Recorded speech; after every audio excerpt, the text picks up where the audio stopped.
Good morning and welcome back to the Concerned Citizens Media. Uh, First, I have the news. Peaceful mass protesters continue all over the states. No justice, no peace. Defund the police are some of the main slogans of the protesters. Here in St. Louis, the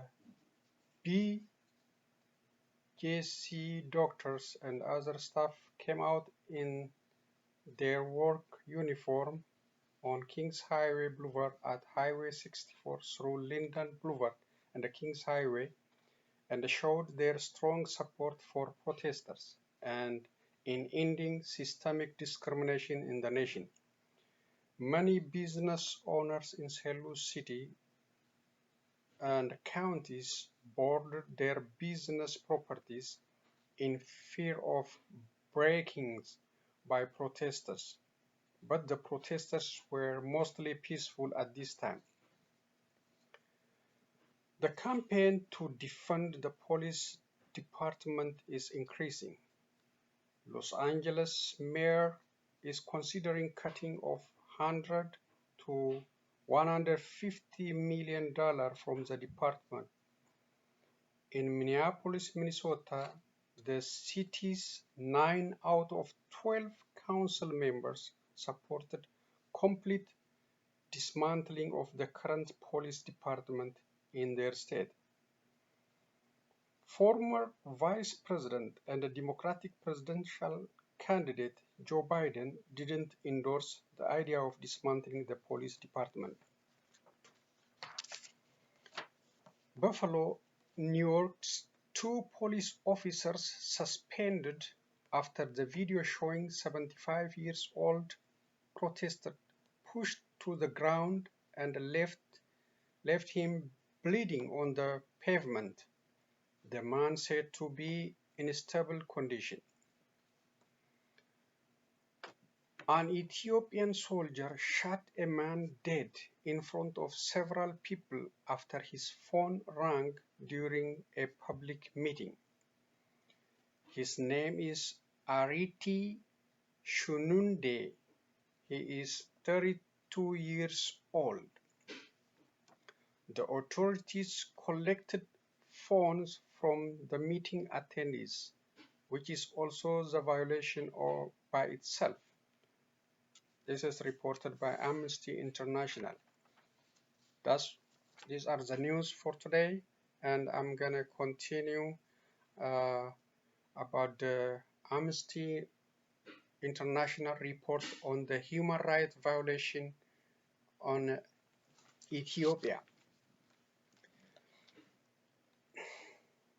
Amnesty International report on Ethiopia under the title Beyond Law Enforcement, Human Rights Violation by Ethiopian Security Forces in Amhara and Oromia. 2018 hopeful change or reforms were implemented in Ethiopia under Dr. Abiy Ahmed's leadership. Thousands and thousands of political prisoners were released. Opposition politicians, including armed groups, were allowed to return from exile and register their political parties, and the repressive laws such as anti-terrorism proclamation that were used to penalize local media, civil opposition parties were repealed. This temporary gain regions where human rights were committed. In Oromia, in West Guji and Eastern Guji, in Amhara region, West and Central Gondar zone. In 2019, in Oromia, human rights violations committed include 1. Forced eviction, 2. Property damage, 3. Torture, 4. extrajudicial execution. 39 people, 4 victims were closely related. EDF in Gora Dola district of East Guji. 1. Abdullahi Gola Halalki. 2. Bodisha Chuluku. 3. Kanke Utura. 4. Dandecha Miesa Halalki were found dead the next morning after EDF soldiers removed them from their detention cell in the night.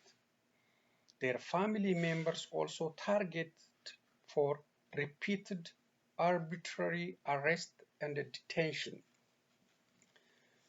5. Arbitrary arrest and detention. 6. Other ill treatment. In Amara region, special police unit and local administration militia were complicit in intercommunal violence between the Amara and Qemant ethnic communities in West and Central Gondar. Amnesty International report puts accountability on the following entities in Oromia. 1. Defense Force. 2. Regional Police Special Force. 3.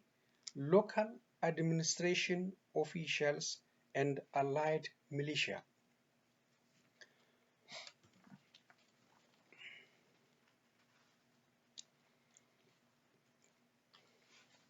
Let's see the report. Some of the points they discuss under Amnesty International report. It's a 50-page report, and I'm just taking just few examples. Arbitrary arrest. The command post in the Guji zone conducted multiple arbitrary arrests and the detention of people suspected of supporting OLF and OLA. While some were subjected to repeated arrest, thousands of people underwent protected detention in local police stations in West and East Guji zone. The command post transported thousands of detainees from all over Oromia to Tolei military training camp, where the detainees were forced to undergo compulsory training on rules of law, constitutionalism, and the history of the Oromo struggle. Besides the training, the detainees were required to make incriminating statements during group sessions. Those who refused to confess wrongdoing were transferred to Sankalle Oromia Police College, where at least 2,000 detainees were held for months.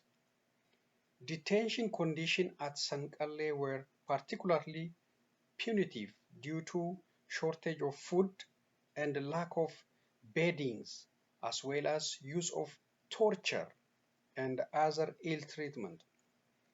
Detainees were locked up all day apart from allowed period of 10 minutes in the morning and evening. Forced eviction. People from semi-pastoral communities in the rural localities of Goro Dola district were forcibly evicted as part of the law enforcement strategy by the command post. The forced eviction and resettlement of semi-pastoral communities disturbed their traditional way of life and negatively affected their livelihoods. This was in addition to the destruction and the burning of homes, farms, and the business of people suspected to be supporters and members of OLA in the two Guji zones by Ethiopian Defense Force, Oromia Police, and the local administration officials and the militia. Intercommunal violence. In the Amara region, at least 150 people were killed in intercommunal conflict in January 2019. In one attack on an ethnic Qamant neighborhood in Metemma, a border town in West Gondar zone, at least 58 ethnic Qamant people were killed within 24 hours on 10 to 11 January 2019. Among those killed on 11 January were 3 siblings, Siyum Tadege, Melkamu Tadege, and Iyayu Tadege, and their cousin Muluqan Ababa. The local militia and administration officials conducted the attack on the Qamant residents of the neighborhood together with an Amara youth vigilante group, commonly known as Fano, using with the guns, grenades, stones, and fire. The Ethiopian Defense Force soldiers stationed in the town didn't take any action to prevent the violation despite repeated calls for help, ostensibly because they didn't have orders to intervene. The intercommunal violence also affected the neighboring district of Jilga Qura and Gondar city and its surrounding towns, in which hundreds were killed and thousands displaced from each community. In Azezo, a town north of Gondar city, the Fano Vigilante Group on 29 September 2019 killed and burned 4 members of the same family, including a child, in retaliatory attack for killing an Amara youth in Hiling district, an area dominated by ethnic Qamant.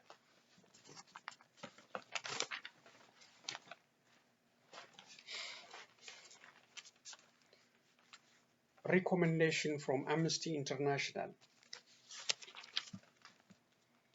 In a view of the above, Amnesty International recommends that the Ethiopian government takes a special measure to ensure that security forces stop committing human rights violations.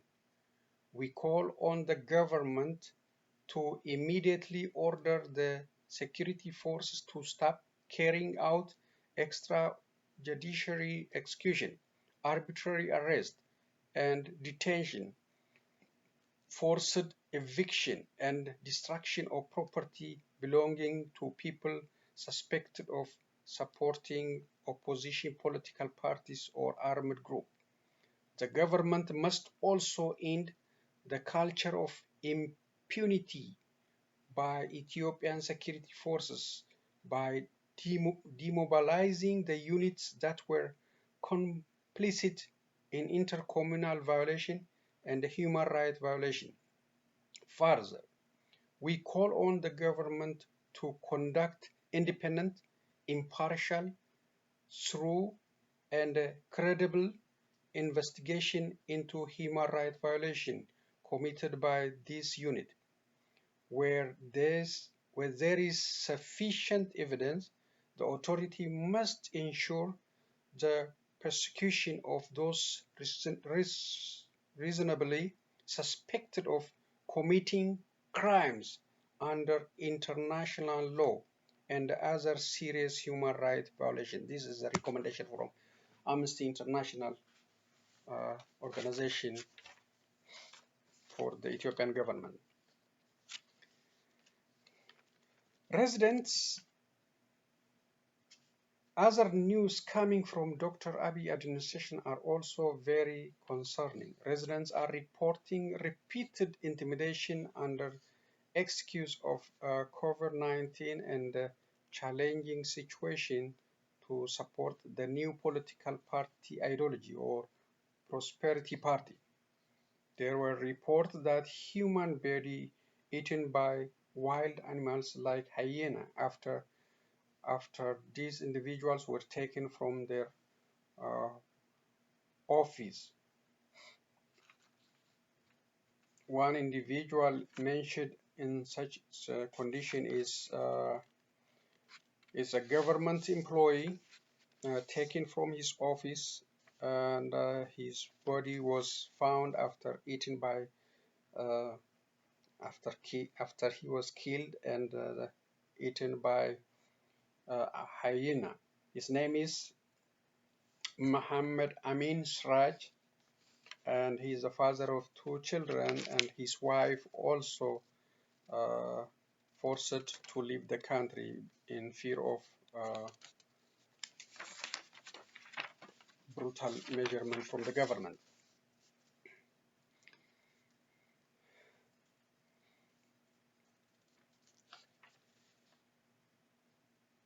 Dr. Abiy also compared with the Nobel Peace Prize winner with Burma Aung San Kyi, the Nobel Prize winner, who was blamed for his stand on genocide committed against Muslim minorities by Burma military dictators and their supporters.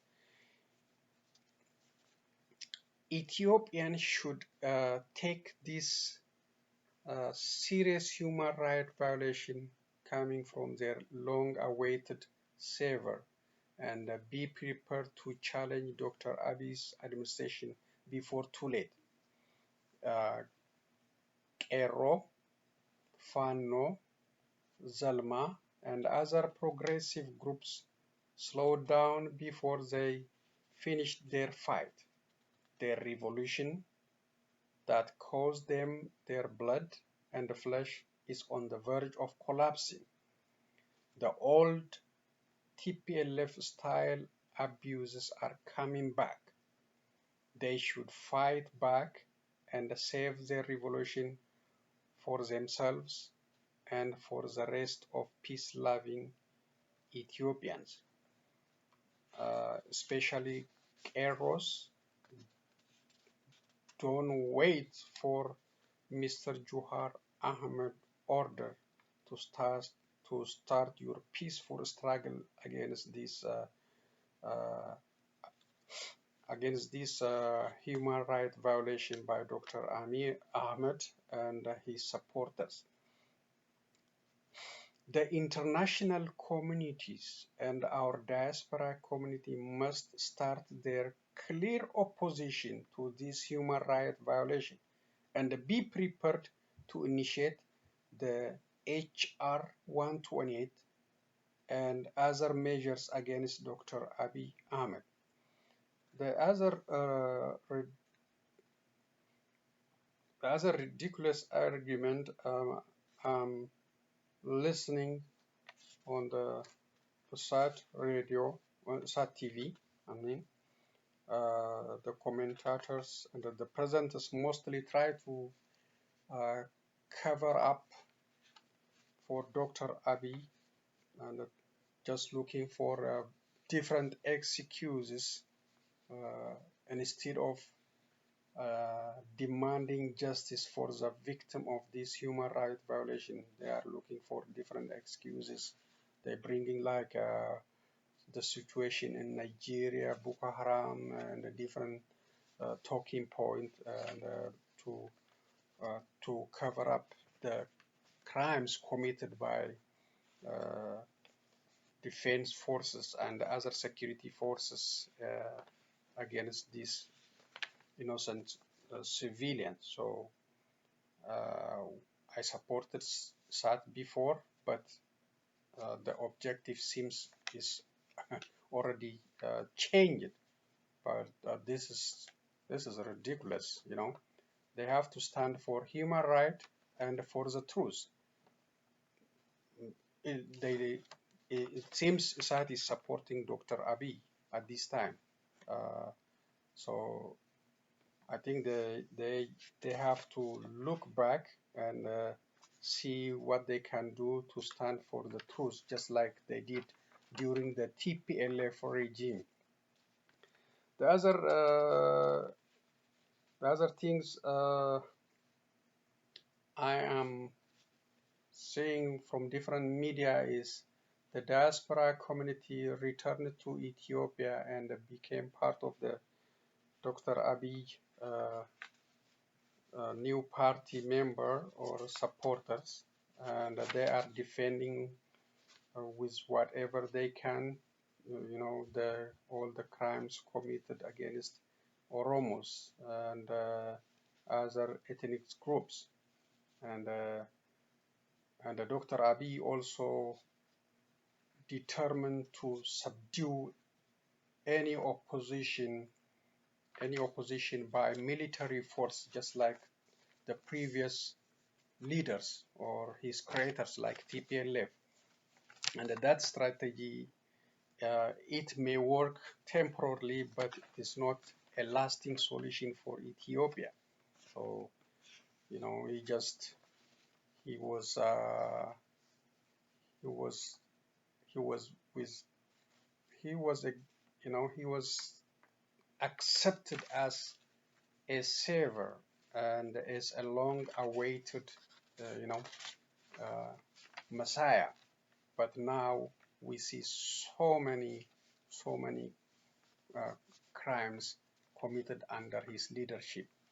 So especially he is killing or security forces and the special forces under his leadership are destroying the Oromos, uh, destroying their properties, killing them, arresting them in a mass, and for the sake of building Ethiopia. So I don't see good strategy, you know, for keeping Ethiopia together peacefully, and nobody should die to keep Ethiopia together. It should be a peaceful, and negotiated solution. And he's in a betrayal mode against his own tribes, and all he supported him to bring him to this position, but now he's using available government finance, a special force, defense, because he can order uh, everything to crush any opposition. But as I said, this maybe lead to a temporary victory, but it will not hold Ethiopians together. It will force, especially the Oromos, to demand separation from Ethiopia if this kind of forcible activities are continuing. So I think Dr. Abiy, he has to stop and go back to, you know, the negotiating table with his own people, and just like it's not like the fake one, but the truth. You know, we have observed many fake one negotiations, you know, feeding honey and milk and slaughtering beautiful animals, and but that was not true. It was a fake. There is impurity in that negotiation, and they have to start and go back and listen to the Gadas leaders, and you know, based on the Oromo culture, and settle this issue. I think that's the best idea, to hold your own people first together, then bring the rest of Ethiopia and build the best of Ethiopia, strong Ethiopia, and that is the best,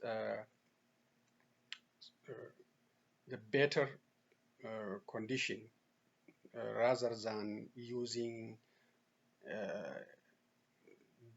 the power, because you can order the military, you can order the police, or you can do whatever you think without any accountability, and you order the security force to kill, and without accountability. This uh, will not will not go away, and you will be responsible for this order, and all peace-loving citizens should account for, uh, should record whoever did these crimes, the location of the crimes, the dates of the crimes, and we will bring this issue with the help of international communities to uh, court, to International Court of Justice. So I know TPLF and the old OPDO, they went away without any responsibility for the last 27 years. That's why we are seeing the same crime against Oromos and against the other ethnic groups.